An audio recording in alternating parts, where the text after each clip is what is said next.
In noisy gaming environments, ANC or active noise cancellation can help to knock out background noise and keep the focus on the game. I relied on it heavily during the heat of this past summer. And while we've seen plenty of high-end headsets with ANC come out this year, like the Sony InZone H9 and SteelSeries Arctis Nova Pro Wireless, Alienware AW920H offers a similar spec sheet at a lower price. So at the $200 price point, is the Alienware AW920H a nice, more affordable option for an ANC gaming headset? Well, there are pros and cons, so let's dive in and check it out. Hey everyone, I'm Jordan with 9to5 Toys, and Alienware has been a well-regarded name when it comes to high-end gaming laptops and computers. But it's also expanded into peripherals like keyboards, chairs, mice, and even gaming headsets. The AW920H features a long spec sheet with ANC, Bluetooth, and a 3.5mm port. But while that spec sheet is impressive, it does fall short in some other key areas for me. And starting off, let's talk about design. This headset does come in two different colorways. This is the Lunar Light, which we have here, which is kind of a matte white, although it's maybe not quite completely white, it's a little bit gray. And the headset is also available in Dark Side of the Moon, which is finished in a matte black plastic. Like Alienware laptops, the 920H headset is a unique design that absolutely looks like a gaming peripheral. The rounded ear cups come to a flat spot that looks like it could be engines on a spacecraft. Once again, this kind of styling is pretty common on their laptops as well. The AW920H also has RGB Alienware logos on either cup, and that color and brightness can be adjusted from the Alienware Command Center software. And moving on to comfort, this is kind of where the price point starts to kind of show its head. There are a few things on here that kind of fall short for me for comfort. The ear cushions are a little more shallow than some other premium gaming headsets, and that combined with the ANC bumps that are on the driver covers inside of here can mean that my ears were pressing up against the driver covers quite frequently, and I could feel that, and it definitely led to a more fatiguing experience. I didn't find the bump to be quite as intrusive as what it was on the Arctis Nova Pro Wireless, but it was definitely noticeable in here. And even, from top to bottom, the size of the ear cups, I found like the tops of my ears and the bottom of my ear kind of rubbing up against the ear cushions as well. So could definitely do with a little more room there in the ear cup. At 300 grams, it doesn't feel overly heavy, but it does have significant clamping force as well. So that clamping force combined with these shallow ear cushions mean that it can be pretty fatiguing, and you can kind of feel those driver covers. I did still use the headset for, multiple hours at a time to really test it out, and I didn't have to, pull it off because my ears were throbbing in pain. But at the same time, for this price point, compared to some other, maybe more expensive headsets as well, this definitely falls short when it comes to comfort. I'd give the more comfortable ratings to something like the EPOS lineup, like the H3 Pro Hybrid or the H6 Pro, and definitely the Sony InZone H9. On the bottom of the left ear cup is a toggle for ANC, a mic mute button, and a mode switch to toggle between 2.4 and Bluetooth modes. Over on the right ear cup are the power button and status light. In the flat parts that look like the spaceship's engines are the USB-C charging port and a 3.5mm port. And that 3.5mm plug handles both the boom mic as well as the included 3.5mm cable to run the headset analog. That means that the boom mic and the cable cannot be used at the same time. You do have to remove one to use the other in that same port. So when you are wired in, you can't use the boom mic for communications that way, which is kind of a bummer. Kind of surprised. Most other gaming headsets have those be, separate ports so you can use them both, but this is the way that Alienware designed it. Additionally, that toggle between 2.4 and Bluetooth modes means that you cannot use them simultaneously. So once again, this is also a bummer. Some of the more expensive gaming headsets with ANC, like the things we've been seeing this year, you can do both wireless and Bluetooth at the same time. And this is great for either controlling the headphones and changing settings, or for being able to, use Discord or some other service, or watch videos or take phone calls while you are still gaming. So a bummer that you can't use those at the same time. One neat feature about this headset though are the controls. We showed everything on the bottom, but to control media and playback and turn on a transparency mode, there are touch capacitive buttons here on the side. So if you tap twice, that will play or pause media. If you swipe forward or backward, that will skip tracks. Swiping up or down changes volumes. Holding it for a couple seconds will enable that transparency mode, so if you have ANC turned on, that lets you actually hear stuff outside a little bit easier. And these actually work really well. I never really had issues, activating whatever command I wanted to. Everything seems to work really well and be very responsive. All right, and moving on to how does it sound. In the default EQ mode right out of the box, and even using the wired cable, it has a pretty dark overall sound, so definitely the lows have been boosted, but then it also kind of feels like the highs have been brought down a little bit. And this is in contrast to a lot of other gaming headsets that we've been trying recently, which kind of focus a little bit more on detail in the high end. So bass-heavy music can be a lot of fun to listen to on here.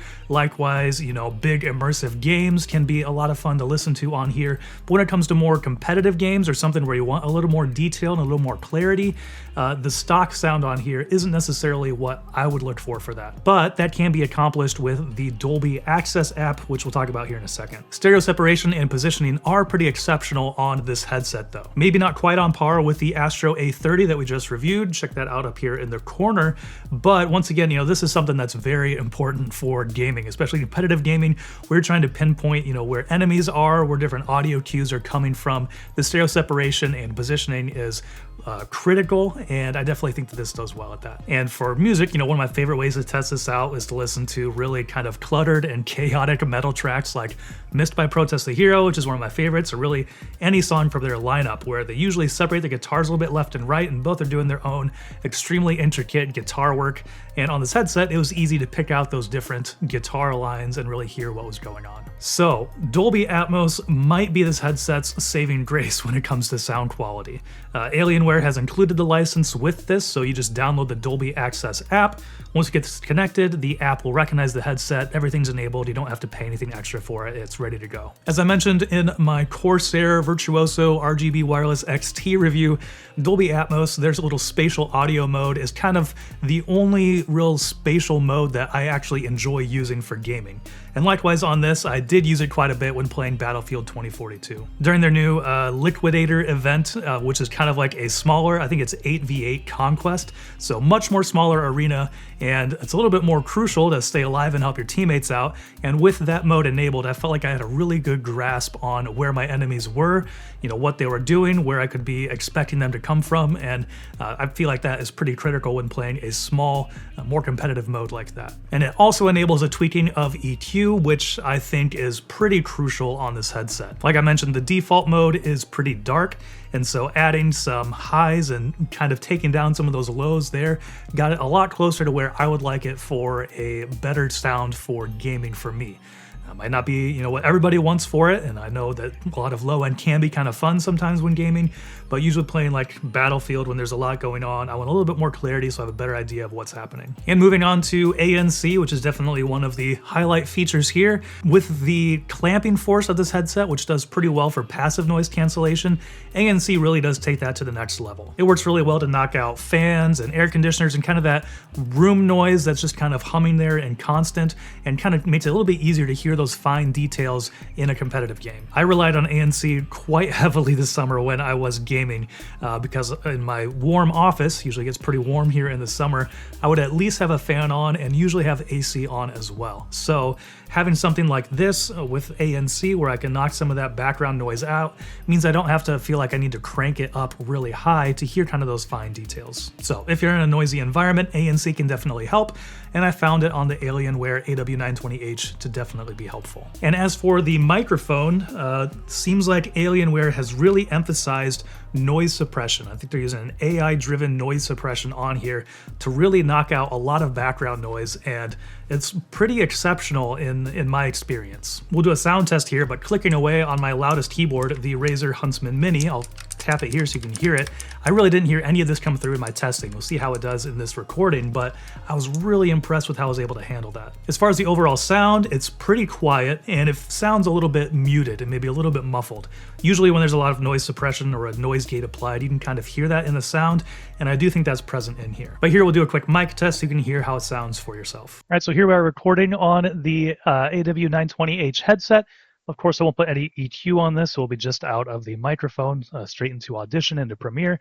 I might adjust the volume a little bit to bring it up and make sure it's the same with the microphone I'm using here to record this video. But hopefully this gives you a good idea of what it sounds like. Once again, pretty impressed by the heavy noise suppression that it has on here.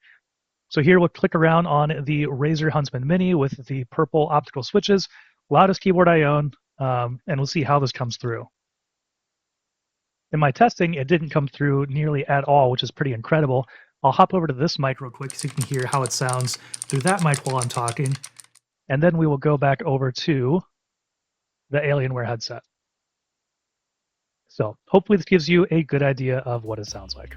So overall, in my opinion, the Alienware AW920H is a good stepping stone into a more affordable ANC gaming headset, but it definitely does have some compromises. Not being able to use Bluetooth and the 2.4 mode at the same time is a bummer. The default sound isn't great in my opinion, but it can get better with some tweaking from the Dolby Atmos app, and comfort isn't the best for me either. And Alienware is pretty new to this headset lineup. Hopefully we'll see some more offerings with a few more options, kind of catered more towards comfort, at least for me. But if you are on a budget looking to save some money, and ANC is one of the highest things on your wish list, along with that microphone, which really knocks out background noise, then this might be a good option for you. But if you have a little bit more money to spend, there are some other gaming headsets that perform better in my opinion. All right, and that's gonna do it for our review of the Alienware AW920H.